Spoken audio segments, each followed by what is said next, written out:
Welcome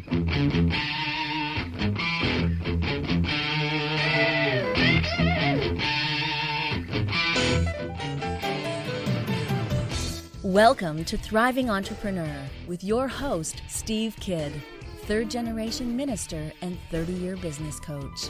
Listen in as amazing, world-changing authors, speakers, and coaches share their struggles and victories. And hear from best-selling authors' insight into how you too can live your life as a thriving entrepreneur. This is Steve. Welcome to Thriving Entrepreneur. Thanks for being here with us today. I appreciate you so much. We've got a fun, exciting show for you today. We're going to talk about your creativity and the impact that you make in the world. I've got three really amazing guests to bring to you today, and I just really want to encourage you that you can and do make a difference in this world. That by creatively being you, by being focused on the impact that you can make, and then doing the things that only you can do, you make such an enormously huge, massive impact on the world. Your creativity, your uniqueness that is you shines through. And before you know it, people around you are finding themselves changed. And the ripple effect of that, that's what's really cool, is because the ripple effect of that stretches out into and beyond where you could ever imagine, out into places that you'll never physically go, but the who you are, the creativity that you birthed into the world, it spreads out. It makes an ongoing and dramatic impact to the people in your life, yes, but also all around the world. And that is so amazing and so powerful. I love seeing how different people take the gifts that they have and then they use them to not just simply, make themselves rich or make themselves money, but to also, along with that, help people up their own game, make a bigger impact in what they do in the world, be the best version of themselves. You can do that too. And I've got these guests here for you today to be able to help you really see ways that you can up-level. You can go to another level in being a thriving entrepreneur as you make a creative impact on the world today. We're going to take our first commercial break and then we'll be right back here on Thriving Entrepreneur.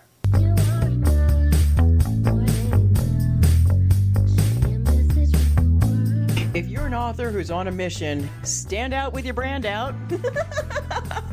Check this out, guys. Yep, everything's marketing, and marketing is everything. Your existing book can become a best-selling book, or even, hey, like mine, a #1 international best-selling book in 5 days. Listen, if your business isn't known by everybody, it's obscurity, and that's death, right? The same thing is true for your book. If you're not happy with the way your book is performing, you got that far, and then it just fell off the face of the planet kind of feeling, go to yourbestsellertoday.com. Schedule a talk with Steve. It's risk-free, it's guaranteed, it's proven. We've done it thousands of times. What are you waiting for? Yes, yourbestsellertoday.com. This time next week, you could have a beautiful seal on your book and get the attention that you deserve. Reach the people that you came to serve. Come on now. What are you waiting for? Grab a pen. Here we go. All you got to do is book a call, yourbestsellertoday.com. Go to yourbestsellertoday.com. Book a talk with Steve. It's proven, it's guaranteed, it's gonna happen. All you have to do is say yes to your destiny.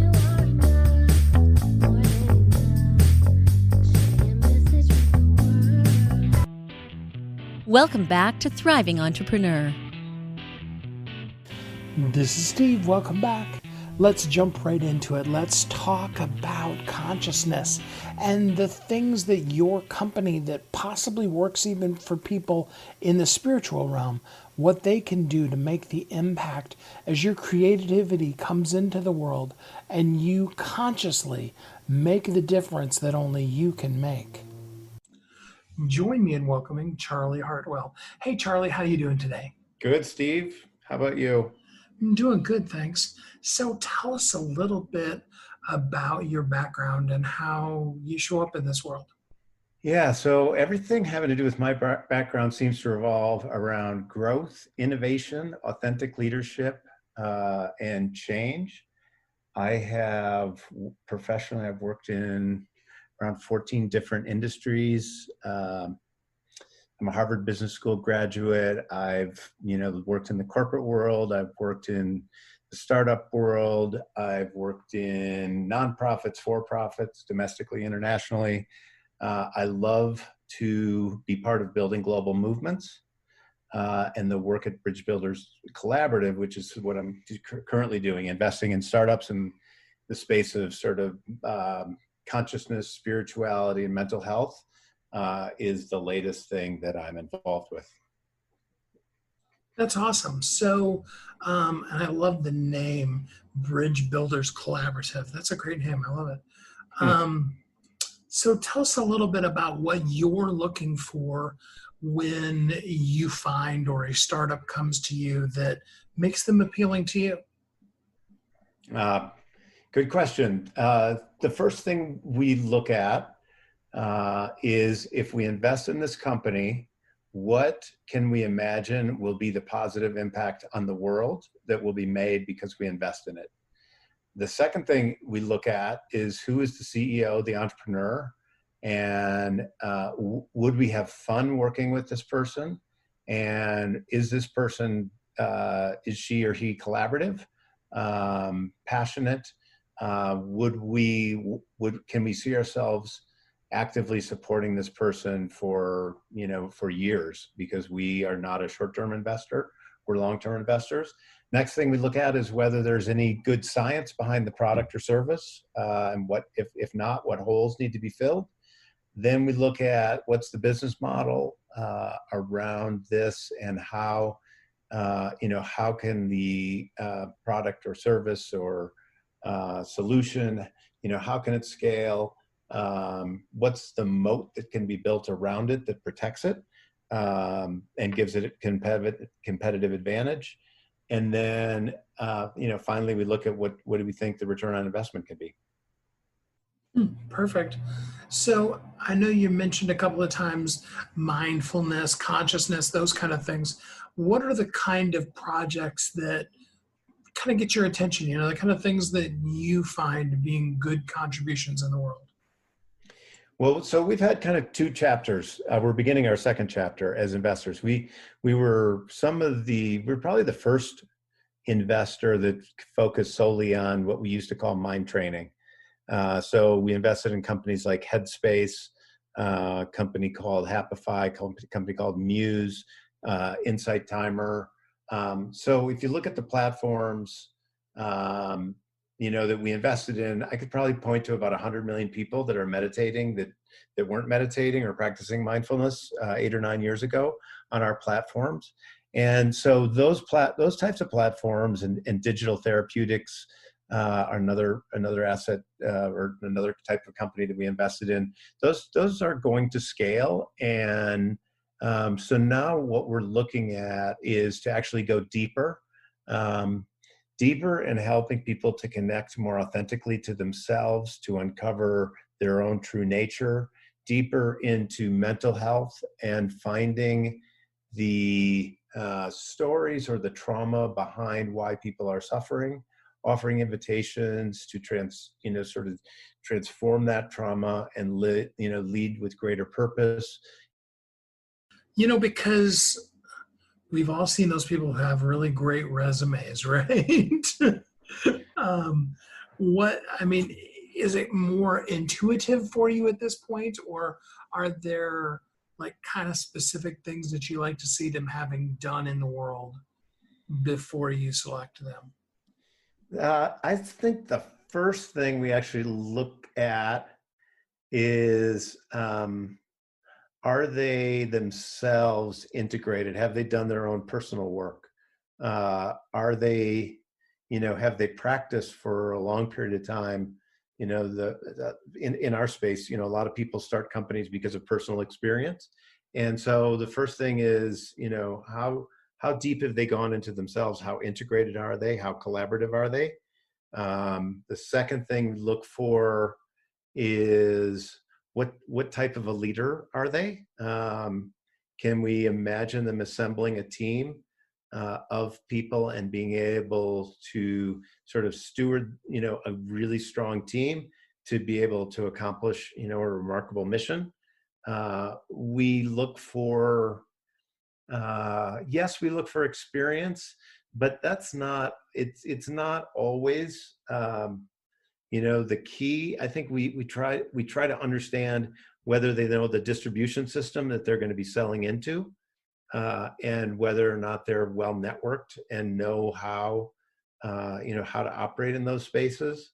And then we look for what is their personal mission? Where do they want the company to be in 5 or 6 years? Now, in the information that got sent to me on your speaker one sheet, you mentioned a couple of really interesting projects you've worked on. And I don't know if this is company part 1 or company part 2 stuff, so you can tell me. But a nonprofit in the slums of Kenya. Can you tell me a little bit about what that project was doing? Yeah, so that's a company that I started actually in 1986. I was working as a social worker in Nairobi as part of a experience that I had going around the world and working kind of in remote places. I did not like social work. I learned that pretty quickly. I wasn't very good at it. And at the same time, I really wanted to create change in these poverty-stricken areas. And the best way I could think of doing that was to actually start an organization. I started an organization with a friend of mine from the US and a guy that I had known in Kenya. It was called Provide International. It still is called Provide International. Started as a child feeding organization. We then started providing business loans to women to start businesses. But the organization ended up becoming a healthcare organization. 40 years later, it served, maybe 3 to 5 million people. They have several healthcare centers. They had the first maternity wards that I had known in any slum, in Africa. One of the first ambulances in any poverty-stricken area. Some of the first eye doctors and dentists. And so that I turned the organization over to the African team 9 years after starting it, because I figured that it would be better for them to be solving their own problems than having, continuing to listen to, people from another country giving them advice. So basically, more than anything else, if you could find somebody, you want to find somebody with the kind of same heartbeat as you have. That wanting to help people and find solutions outside of the box versus just being a social worker. I might look for people that are sort of mission resonant, that I think, where we have a connection. Maybe it's a heart connection, but where they know how to do something that that I don't know how to do, but maybe I can support them along the way. And so one of the things that you mentioned is that you work on an organization called Shifted Institute with your wife. Now, is that separate from Bridge Builders Collaborative, or is that part of it, or how does that tie together? It's so Shifted Institute is our business, my wife and mine. It's all about igniting consciousness, inspiring human potential, creating paradigm shifts. And the way that I work is my work is through Bridge Builders. So that's what I do for Shifted, is my work with Bridge Builders as the managing partner of this investment group. But so they're linked in that way. So I have a mission, something that I'm really passionate about, to make a difference in the world. And I have a plan. I've shown that I can do it a little bit. What would be my kind of first steps, if you will, to coming to Bridge Builders? and saying, hey, I'd like to be considered for funding? Yeah, normally we consider that at a time when somebody either has a really, pretty big, significant audience that they've developed, or maybe $1 million in annual revenue, and then people would approach us, or with a business plan, or in an investment deck, and I'd take a look at that and see if I thought it was a fit with what we were looking for. If it was, I'd reach out and have a first conversation and start a dialogue with the entrepreneur. So that's what I'd recommend. What are the biggest things that you see that people who come to you don't have in place that they really should before they start looking for an outside investor? Wow, that's a really good question. Say it again, so I make sure I answer it. Yeah. So what is the biggest thing that you're finding people don't have in place that they really should, in order to really be successful at getting an outside investor, or appealing to an outside investor? Yeah, I think a lot of times what I find is that just so many people in this field, and I've probably talked to 1,000 different companies now, at least, over the last 10 years. Just about everybody that I talk to, there's mission resonance, just because of the types of investors that we are. What I find sometimes that people haven't thought through are really what is different about what they're doing versus what other people in the field might be doing, and then how over a period of time do they sort of protect that so that somebody can't just come in and copy what they're doing. A lot of times people have not thought through the distribution systems that they're selling into. They might not have the expertise. They think, oh, well, it'll be easy to go sell an insurance company. We have this great product, and they have no understanding of what the process is to do that, or how long it is. Another thing that that can be a real turnoff for me, I've seen it a few times, is when somebody says, I'm going to launch this product, and in 3 years or 4 years, I'll be at $200 million in sales. And while I'm not saying that can't happen, I look at that normally as being unrealistic, in the field that we're in. And so when someone has an approach like that, of like, I'm going to be $1 billion company in 3 or 4 years, I just normally pitch, I sort of pitch the deck and don't give it any more consideration. I really want somebody who understands, how challenging and rewarding, but how challenging it can be to build these businesses. And then the world changed on us, right? COVID hit. Everywhere in the world is a little bit different than it used to be. Have you found that having any positive or negative impact on yourself or the people you're working with? When you say the people, you mean the companies? The companies, yeah. Yeah. So for me personally, it's interesting. I was living, it's a similar lifestyle before COVID that I am now, except I'm not traveling, because, I've got 15 companies. They're all over the world. I've got 9 investment partners. They're all over the United States. And so I spent a lot of time on Zoom before COVID. So it's not, it's not impacting me personally in my at least my work life. It's great because I have 2 of my 3 kids who live in New York are now living with us because New York's been shut down. And then for the companies, in almost every case in our 15 companies, this has been, a positive thing. And the reason for that is that while mental health was getting more attention before COVID, now mental health is going to get a lot more focus. There are more companies that are looking for mental health solutions, behavioral health solutions. There are more that are wanting to find things, that can help them remotely. All of our solutions are apps or things that people can access remotely. So there's actually been a surge in demand and interest.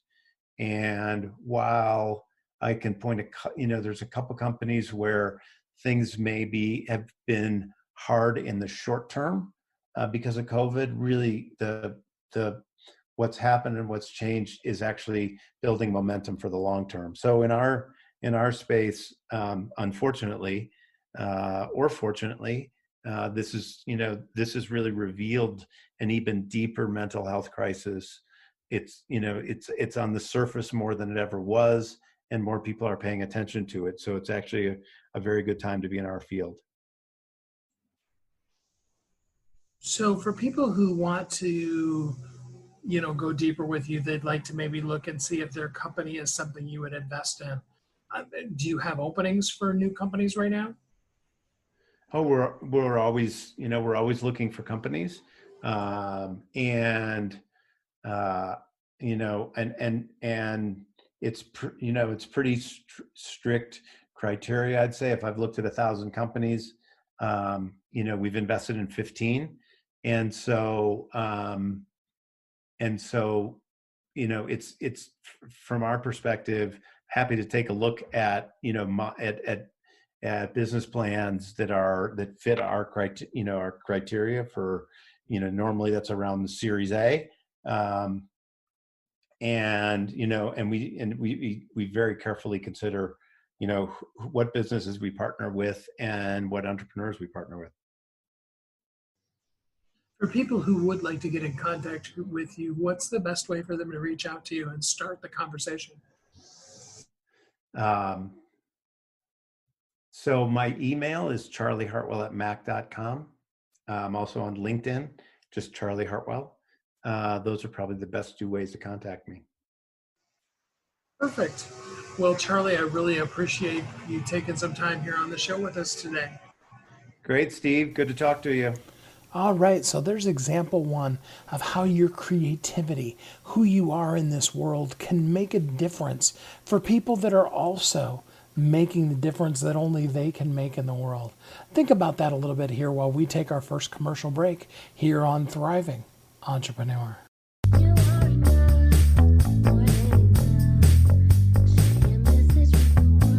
If you're an author who's on a mission, stand out with your brand out.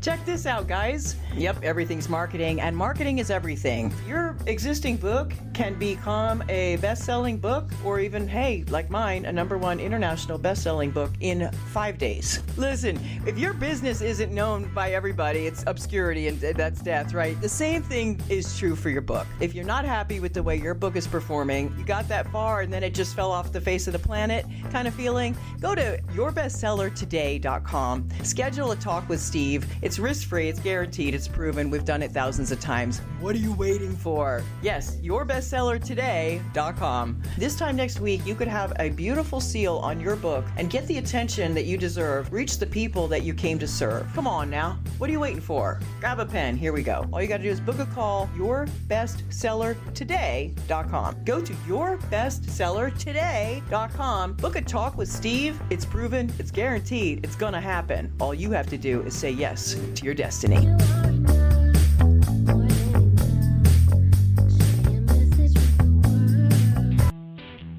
Welcome back to Thriving Entrepreneur.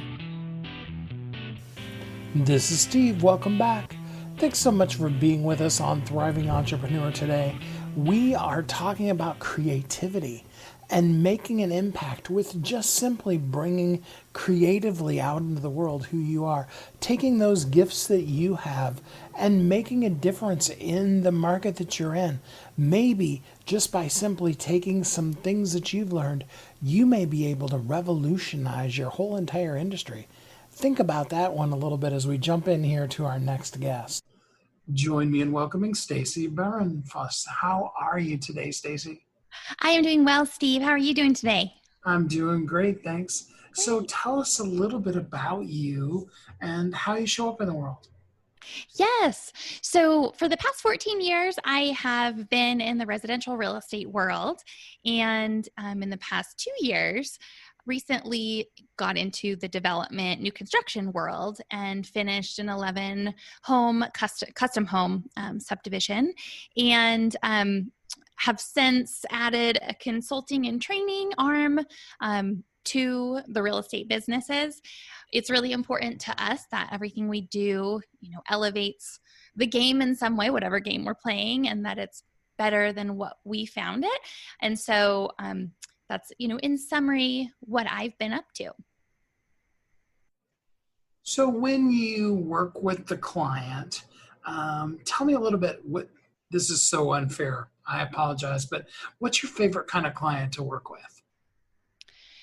It's a great question, and I appreciate it, because what I find is the clients I enjoy the most are the ones that are either open-minded enough that I can be direct, that's my nature with them, and preferably they're very direct and decisive. Just because that's, my personality. And a lot of the agents on my team, they have the same personality. That just helps us, in working with people that know what they want, because if they do, we can help them make it happen. So I come to you and I'm like, oh, Stacy, I really, really need your help. How does the process work? What does it look like? Yes. So I would ask you a series of questions. Essentially, we call it the, intake form, whether, you're wanting to purchase or wanting to sell your home. And in either case, get to the root of what's driving your desire to achieve these goals and ensure that we're aligned in how we work together as a team. So, educate you on that process. If you're on the sales side, discussing this is how you prep the house. We have a very personal, hands-on experience that we offer our clients. And so the more that we can offer that concierge type experience, the better. And so more than anything, we operate by the principle that I provide, you decide. And what that means to us is educating you on all of your options, making sure that you know everything that's out there, and then narrowing in from there. Obviously, not wanting to encourage overwhelm by any means, but we find that showing all the options helps our clients make the best decision for their long-term plan. And did you say you're in Idaho? Is that correct? I am, yes. What part of Idaho are you in? In the Boise area, specifically Okay. Eagle is the market that we focus on. So do you work with people outside of that area, have programs for them, or just specifically people in your market? No, we do work with people outside of the market. There's sub-markets in the area as far as residential sales go, but definitely have referral networks state to state so we can support clients moving out of state or in. Perfect.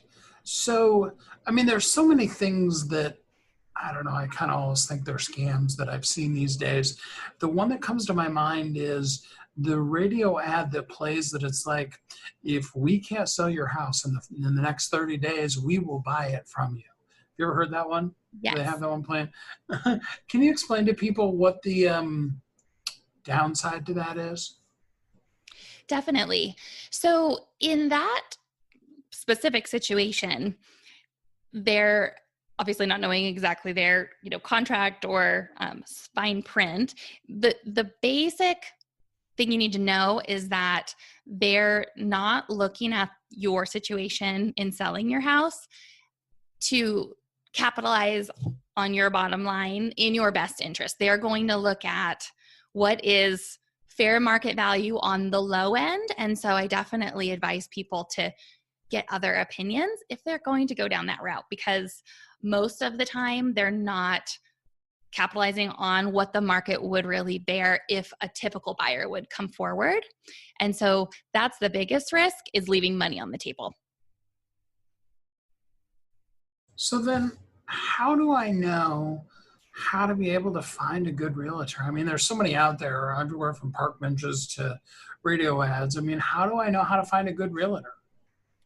Yes. I mean, definitely the best way is, if there's some other professional that like, and trust that can provide that high-end referral, and I don't mean high-end like high-end market, but just that referral that for sure is going to perform for you because of the relationship you have with that referral partner, that's best because you're going through someone that like, and trust. Outside of that, looking at reviews and asking questions of multiple agents. If you go to reviews and you see that there's maybe top 3 or 4 agents that have great reviews, they're consistent, the people are speaking to qualities that are important to you, and those qualities are reviewed consistently, that's a great way to do it. And then feel free to book appointments with those agents and ask questions. And you can tell really quickly,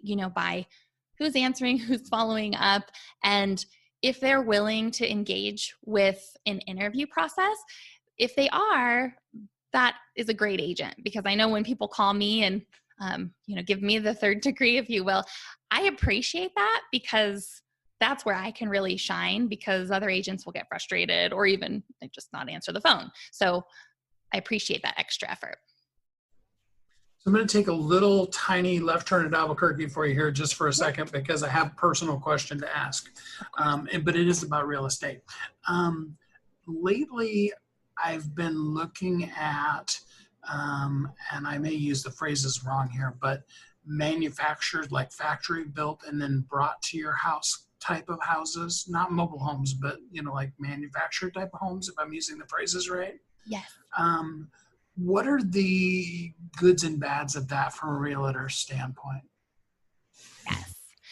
Whatever you do, just make sure it's on a foundation. That's what I always say, because then you could get a loan and you don't have any problems reselling it. And I mean, get a loan from, if you were to ever sell it, that buyer could get a loan. The other thing to just think about, is if you do have a relationship with a realtor, just to vet the manufacturer a little bit of where that's coming from. That would be a suggestion.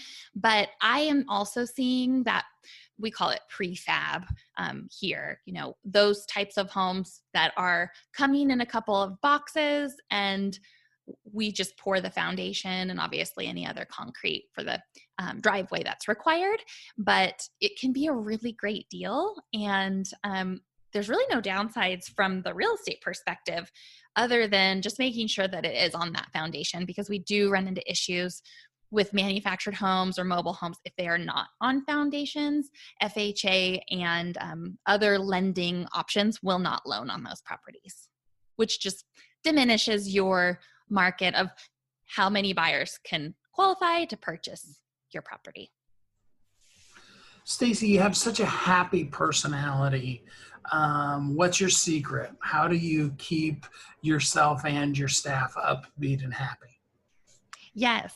Well, I have to tell you, it's funny you're asking that today, because I just did a switcheroo with, I love black tea, and I'm reducing that a little bit because I was drinking too much, and I feel so great today. And so I'm even happier, which I wasn't expecting, because I reduced the caffeine.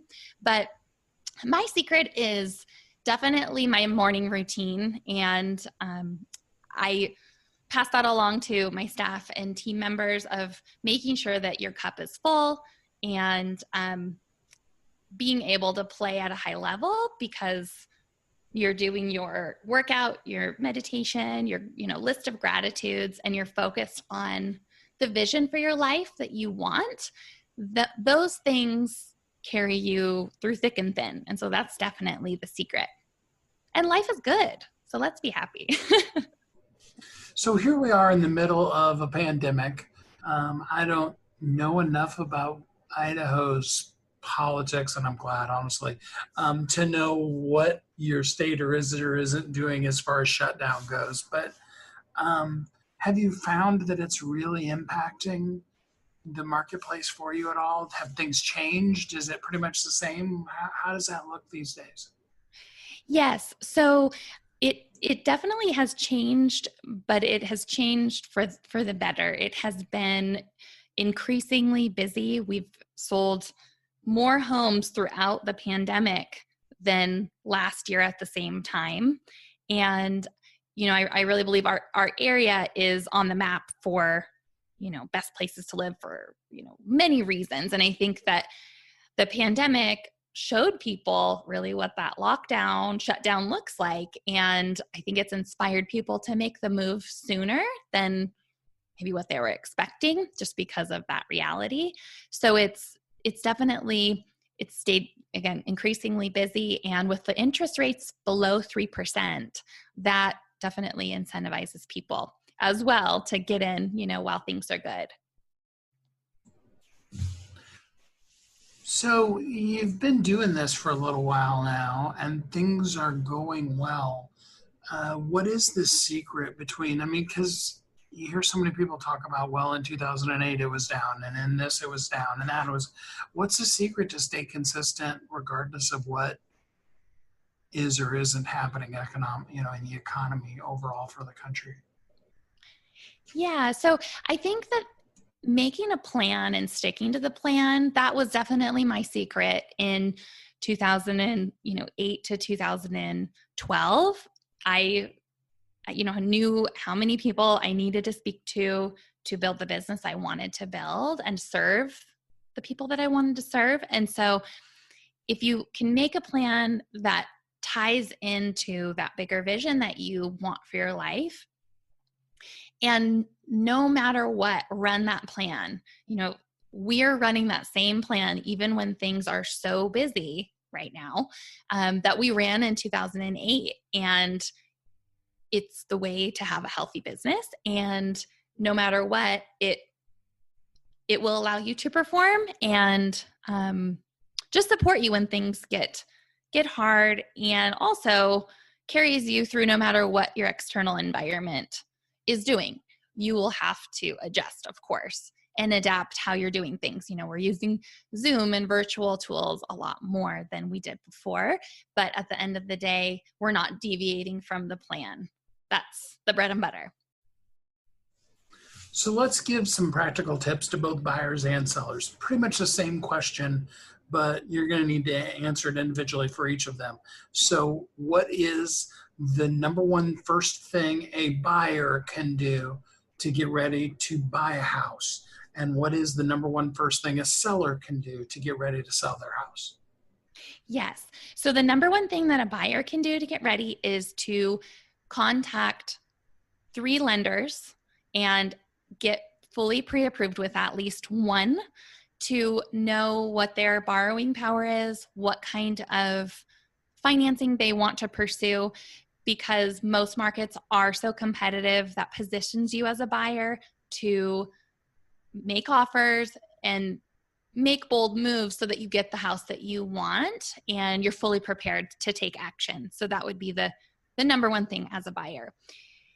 For a seller, what I would highly suggest is reach out to your agent, or, if you're interviewing a couple of agents, have those agents come by your home and be open to hearing their feedback of what you can do to prepare your home for the market, while keeping in mind that you have a beautiful house. It's nothing personal, but that you only have one chance for a great first impression. And so if you can put on the lens of the buyer that is coming and looking at your house, and be open to changing, the decor, the pictures, and prepare it so that you have that ability to shine with that one first impression, that would be my number one suggestion as a seller, is to take that advice and really, go all in with that, because it will increase your odds of selling quickly. So you mentioned the interest rates. I'd be remiss if I didn't bring that up a little bit before I let you go here. You can get a sub 3% interest loan if you have decent credit. But what about the people who would really love to own a house, but they've never been able to because their credit is just not that great? Is there opportunities for that right now, or is that kind of a, hey, let's work on your credit for the next year kind of a thing?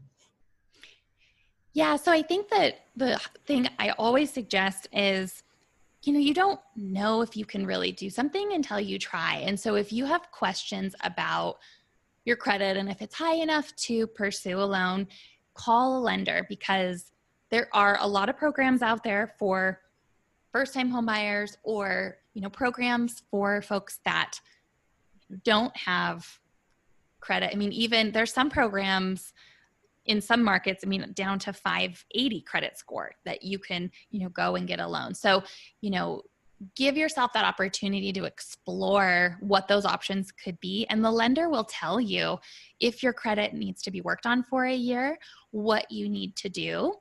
And so either way, you're either going to buy a house now, or you're going to get the instruction of what to do to achieve that in 6 months, or whatever the time frame may be. Additionally, when you go and visit with a lender, if your credit is not to the point where you could get a loan, there is a tool that they use that in most markets, it's called a rapid rescore. And the lender can take your credit application, and if your credit is not where it needs to be, they can give you some advice, maybe things to pay off. And then in a shorter amount of time, you can pursue that rapid rescore, which does that rescore if you pay those things off, to position you to get that higher credit score to get approved for the loan that you want. So it might even be sooner that you could pursue the house. So I suggest pick up the phone and, start looking into that immediately, because it's a great time to buy. Well, Stacy, regardless of where people are in the country, everybody wants to move to Boise, Idaho, and any of those other kind of places right now, but especially Boise, that's a great suggestion, honestly. For people who want to get in contact with you, how would they contact you? Yes. So you can go to catalystidaho.com, and there you'll find all our information. And that's, just to spell that out, CATALYST, Idaho spelled out.com. Perfect. Well, Stacy, I really appreciate you spending some time with us on the show here today. Thank you for the opportunity, Steve. Have a great day. How could your creativity show up like that? How could it make an impact in the industry that you're in? And what other kinds of things can you do to make the difference that only you can make in this world? Your creativity is going to have an impact on the people that are around you. Let's take another commercial break, and we'll be right back here on Thriving Entrepreneur.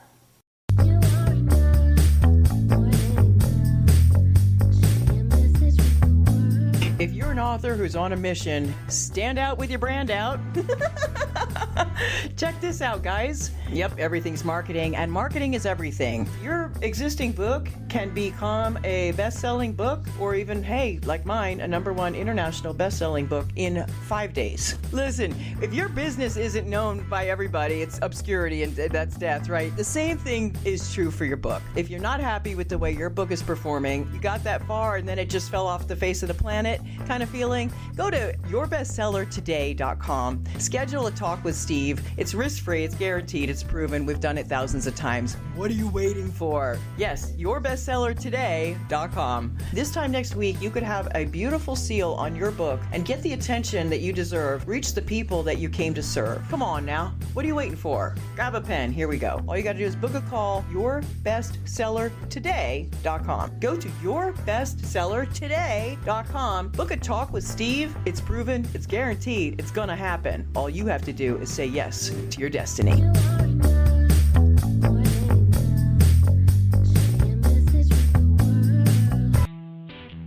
Welcome back to Thriving Entrepreneur. This is Steve. Welcome back. Let's talk to one more special guest who's going to talk to us about creativity and all the creativity that's all around us, the things that we can do and the ways that we can use our natural creativity to make such an amazing difference in this world. Join me in welcoming Firdaus Kerhas. How are you today, Firdaus? Good. How are you? I'm doing great, thanks. Tell us a little bit about who you are and what you do in the world. Well, what I do is work in creativity. I've been doing that for the last 25 years. I essentially make media for different kinds of behavior change communications around the world. For example, disease prevention like COVID-19 and Ebola and polio and others. I work on human rights issues. I work on all kinds of different international issues around the world. But I'm a self-employed social entrepreneur. So, what would your definition of creativity be? My definition of creativity, which is in my book, is a very simple one, actually. Creativity is the ability to think differently by a mental process of original thoughts that leads to the creation of new ideas. So it's a transformational mental process. So, what kind of things are being creative and what kind of things aren't?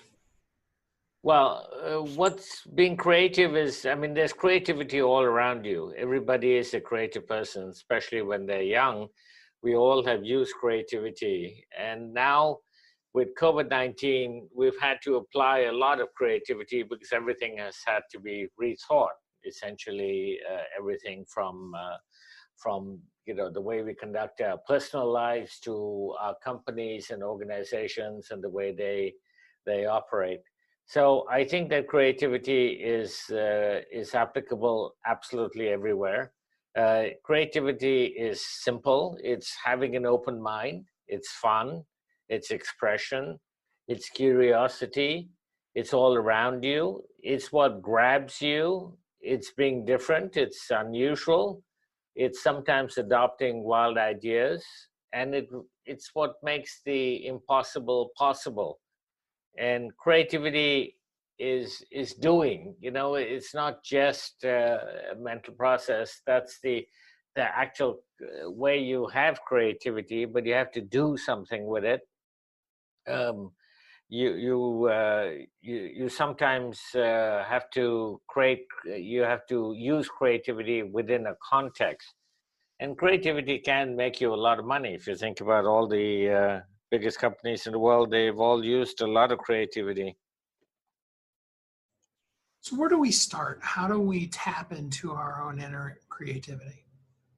Well, that's what I have in my book. I mean, essentially what you have to do is you have to open your mind towards creativity, because there's a huge misconception that creativity is limited to what is commonly called the arts, meaning drawing, painting, sculpting, writing, composing, designing, photography, and what I do, filmmaking. All of these involve a big dose of creativity, but they're not the only applications. Creativity is not the same as artistry. And if you think about various examples of that, how you open your mind, that is the way we use creativity. We have to open our mind and say, okay, creativity is not just the arts, which is what most people think about. So it's a transformational thought process, and it makes you a much broader and more inclusive and open-minded thinker. So you see, you hear, you feel, and you think in a different way than a narrow-minded, non-creative person.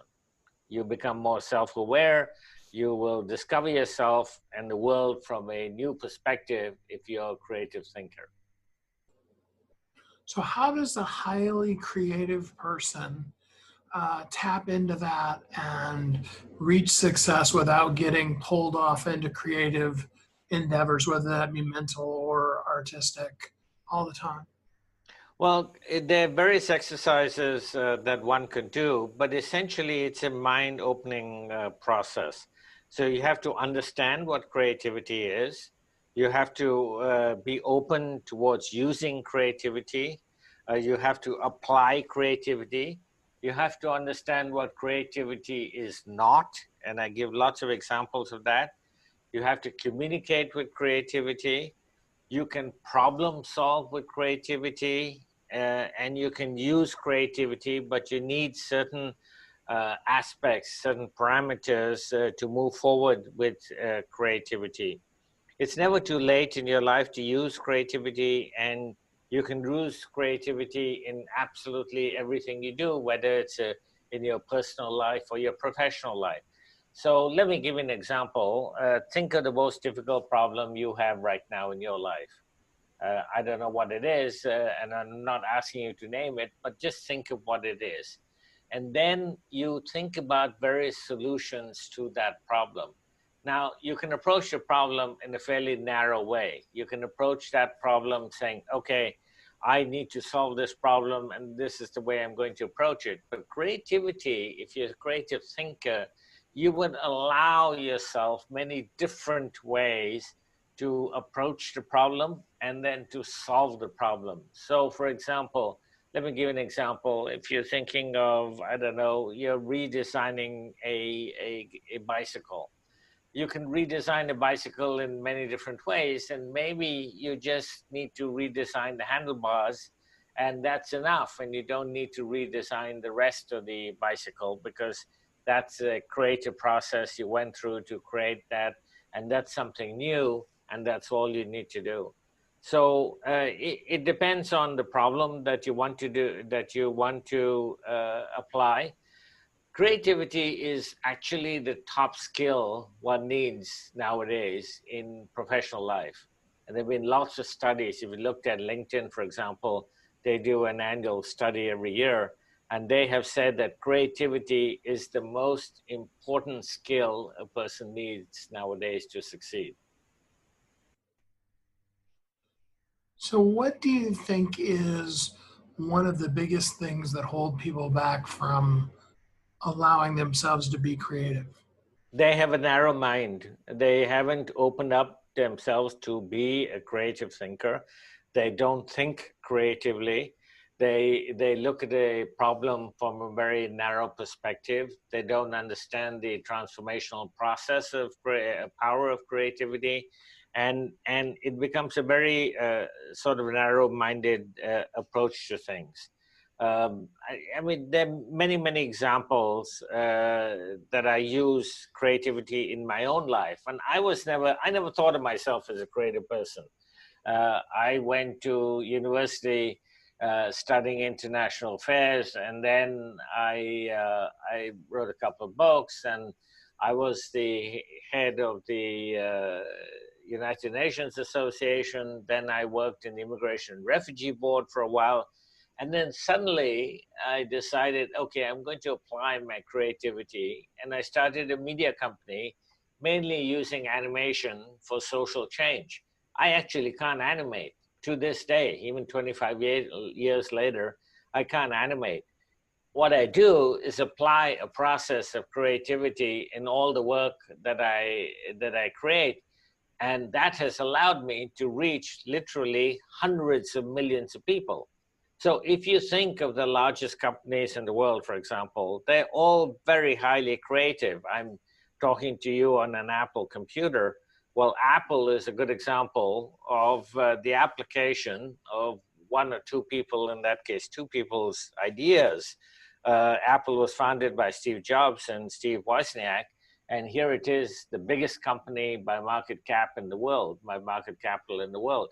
It is a highly creative company. It is focused on design. It is focused on making sure that they reach their public and their audience that they want to reach with the best products that they possibly can come up with. And that is because they apply creativity to absolutely everything they do, and they become the world's biggest company as a result. Perfect. So for a person, the book is available on Amazon, of course. But for somebody who would want to go deeper with you, do you have classes that you teach or any of that kind of thing to help people tap into their creativity? Yes, absolutely. So you can go to my website. It's called chocmose.com, CHOCMOSE.com, which is basically my general website. You can order the book there. By the way, if you order the book there, you get a signed copy of the book. And you can also order the ebook and the audiobook and so on off my website. And we are just setting up now a free webinar, a free 1 hour webinar, when I'll go through various examples of how you create, how you to use your creativity and to become a more creative thinker. And then we're going to be doing in the fall, starting in the fall. Obviously, COVID has changed our plans a little bit, but we're going to start with a one-day webinar that people can join. And there'll be a lot of exercises that we go through to increase your creativity and to make you a broader thinker and to use creativity in your everyday life. I look forward to that. So give the listeners a tip that they could take action on right now to be more creative. Let me give an example. We all take photographs, right? So if you're taking a photograph of a person, normally you just put the person in front of you and you might have a background and you might just take the photograph. Well, next time, use the camera very creatively. So take the same photograph that you would normally take, which is perhaps a person just standing there. And next time, apply some creativity. So zoom right into their eyes and just take their eyes. Or give them something silly to hold, like a toilet brush, and let them hold up a toilet brush and take that photograph. So in that way, that's the difference. You see, we all take photographs. We all do it normally. We all just make a person stand there, make them run, make them jump, make them reach for something silly, make them take their clothes off or put their clothes on. I mean, just apply creativity to what you're doing when you next take a photograph, and you're going to find that you suddenly have much more fun in life taking photographs. And yeah, generally creative people, when you apply creativity, you have much more fun in life. That's amazing. I appreciate that. Well, Firdaus, I really appreciate you taking some time here on the show today. I hope people will go to your website, Chocmoose, CHOCMOOSE.com. Get your book, or they can get it on Amazon as well. Thanks for spending so much time here with us on the show today. Thank you, Steve. It's a pleasure. All right. How are you going to make an impact with your creativity? What kind of things that maybe even right now are sparking in your mind that you know you can do to make the difference that you can make in this world? You are so impactful, so powerful, so amazing, so creative. And in just purely, simply being you, you do make a difference in this world. When we allow our creativity to be able to flourish in the world, when we let it out to make the difference that it's intended to make, then we find ourselves in a place where we understand this thing that's in us. Now we're growing. We're going to have throughout the course of all of our life the continued discovery process of our creativity and of the things that we can do to make an impact in this world. But in the meantime, what we can do is simply be creative while it's called today and make the impact that we were meant to make, because you are uniquely brilliant. You were created for a purpose, and the world needs you. I hope you know that I admire you. I'm so glad to have came to you today on the radio or wherever else you're listening to us. And I hope that you know that your creativity, who you are, makes a difference, and that you are living as a thriving entrepreneur. Until next time, have a great week. Thanks for listening to Thriving Entrepreneur today. If you want to get your question answered, send an email to questions@wehelpyouthrive.com. We look forward to you joining us again next time.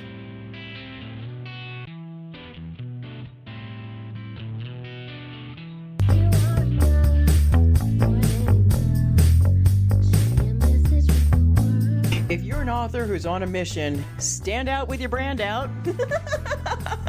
Check this out, guys. Yep, everything's marketing, and marketing is everything. Your existing book can become a best-selling book, or even, hey, like mine, a #1 international best-selling book in 5 days. Listen, if your business isn't known by everybody, it's obscurity, and that's death, right? The same thing is true for your book. If you're not happy with the way your book is performing, you got that far and then it just fell off the face of the planet kind of feeling, go to yourbestsellertoday.com, schedule a talk with Steve, Steve. It's risk-free, it's guaranteed, it's proven. We've done it thousands of times. What are you waiting for? Yes, yourbestsellertoday.com. This time next week, you could have a beautiful seal on your book and get the attention that you deserve. Reach the people that you came to serve. Come on now. What are you waiting for? Grab a pen. Here we go. All you got to do is book a call. Yourbestsellertoday.com. Go to yourbestsellertoday.com. Book a talk with Steve. It's proven. It's guaranteed. It's going to happen. All you have to do is say yes to your destiny.